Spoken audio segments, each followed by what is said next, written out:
नमस्कार साथियों।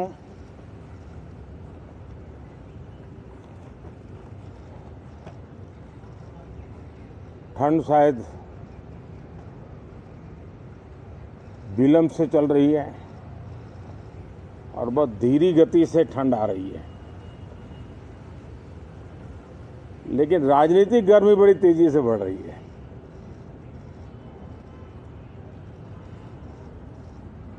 कल ही 4 राज्यों के चुनाव नतीजे आए हैं।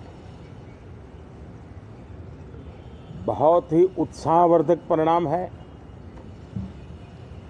ये उनके लिए उत्साहवर्धक है जो देश के सामान्य मानवी के कल्याण के लिए कमिटेड है, जो देश के उज्जवल भविष्य के लिए समर्पित है, विशेषकर सभी समाजों की, सभी समूहों की, शहर और गांव की महिलाएं, सभी समाज के, सभी समूह के, गांव और शहर के युवा, हर समुदाय के, समाज के किसान और मेरे देश के गरीब, ये 4 ऐसी महत्वपूर्ण जातियां हैं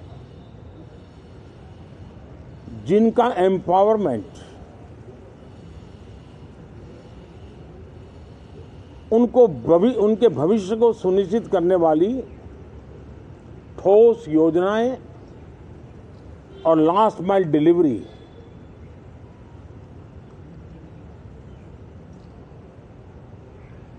इन उसूलों को लेकर के जो चलते हैं उन्हें भरपूर समर्थन मिलता है। और जब गुड गवर्नेंस होता है, पूर्णतया जनहित के लिए समर्पण होता है, तो एंटी इनकम्बेंसी ये शब्द इरेलेवेंट हो जाता है। और हम लगातार ये देख रहे हैं, कोई इसको प्रो इनकम्बेंसी कहे, कोई इसे गुड गवर्नेंस कहे, कोई इसे ट्रांसपेरेंसी कहे, कोई उसे राष्ट्रहित की, जनहित की ठोस योजनाएं कहें, लेकिन ये लगातार अनुभव आ रहा है। और इतने उत्तम जनादेश के बाद आज हम संसद के इस नए मंदिर में मिल रहे हैं। इस संसद भवन के नए परिसर का उद्घाटन हुआ, तब तो एक छोटा सा सत्र था, ऐतिहासिक निर्णय हुआ था, लेकिन इस बार लंबे समय तक इस सदन में कार्य करने का अवसर मिलेगा। नया सदन है, छोटी मोटी अभी भी शायद व्यवस्थाओं में कुछ कमियां महसूस हो सकती हैं।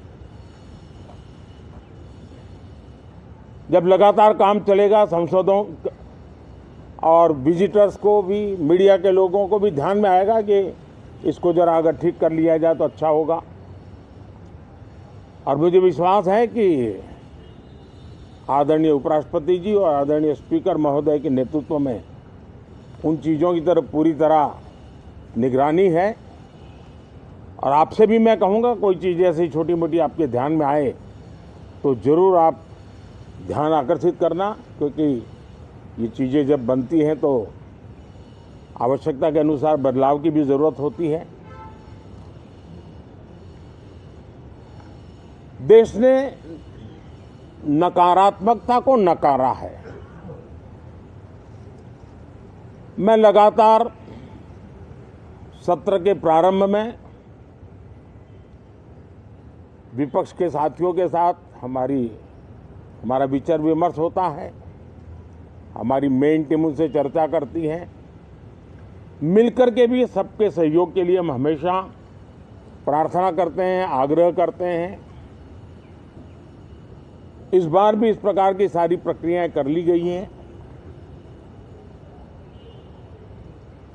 और आपके माध्यम से भी मैं सार्वजनिक रूप से हमेशा हमारे सभी सांसदों से आग्रह करता हूं,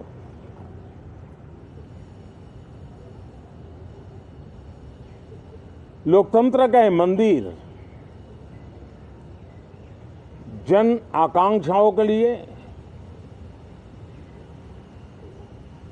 विकसित भारत की नींव को अधिक मजबूत बनाने के लिए बहुत महत्वपूर्ण मंच है। मैं सभी माननीय सांसदों से आग्रह कर रहा हूं कि वो ज्यादा से ज्यादा तैयारी करके आएं, सदन में जो भी बिल रखे जाए उस पर गहन चर्चा हो, उत्तम से उत्तम सुझाव आए और उन सुझावों के द्वारा, क्योंकि जब एक सांसद सुझाव देता है तो जमीनी अनुभव का उसमें बहुत ही उत्तम तत्व होता है, लेकिन अगर चर्चा ही नहीं होती है तो देश उससे मिस करता है उन चीजों को। और इसलिए मैं फिर से आग्रह करता हूं, और अगर मैं वर्तमान चुनाव नतीजों के आधार पर कहूं तो जो विपक्ष में बैठे हुए साथी हैं, ये उनके लिए गोल्डन अपॉर्चुनिटी है। इस सत्र में पराजय का गुस्सा निकालने की योजना बनाने के बजाय इस पराजय में से सीख करके पिछले 9 साल से चलाई गई नकारात्मकता की प्रवृत्ति को छोड़ करके इस सत्र में अगर सकारात्मकता के साथ आगे बढ़ेंगे तो देश उनके तरफ देखने का दृष्टिकोण बदलेगा, उनके लिए एक नया द्वार खुल सकता है। और वो विपक्ष में है तो भी उनको एक अच्छी एडवाइस दे रहा हूं कि आइए, सकारात्मक विचार लेकर के आइए। अगर हम 10 कदम चलते तो आप 12 कदम करके फैसला लेकर के आइए। हर किसी का भविष्य उज्जवल है, निराश होने की जरूरत नहीं है, लेकिन कृपा करके बाहर के पराजय का गुस्सा सदन में मत उतारना। हताशा, निराशा होगी, आपके साथियों को आपका दम दिखाने के लिए कुछ न कुछ करना भी पड़ेगा, लेकिन कम से कम लोकतंत्र के इस मंदिर को वो मंच मत बनाइए।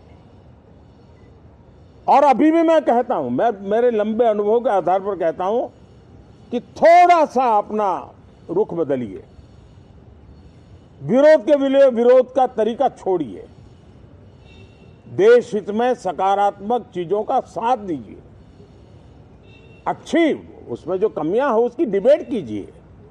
आप देखिए देश के मन में आज जो ऐसी कुछ बातों पर नफरत पैदा हो रही है, हो सकता है वो मोहब्बत में बदल जाए, तो मौका है, ये मौका जाने मत दीजिए। और इसलिए हर बार मैं करबद्ध प्रार्थना करता रहा हूं कि सदन में सहयोग दीजिए। आज मैं राजनीतिक दृष्टिकोण से भी कहना चाहता हूं कि आपका भी भला इसमें है कि आप देश को सकारात्मकता का संदेश दें, आपकी छवि नफरत की और नकारात्मकता की बने, वो लोकतंत्र के लिए अच्छा नहीं है। लोकतंत्र में विपक्ष भी इतना ही महत्वपूर्ण है, उतना ही मूल्यवान है और उतना ही सामर्थ्यवान भी होना चाहिए।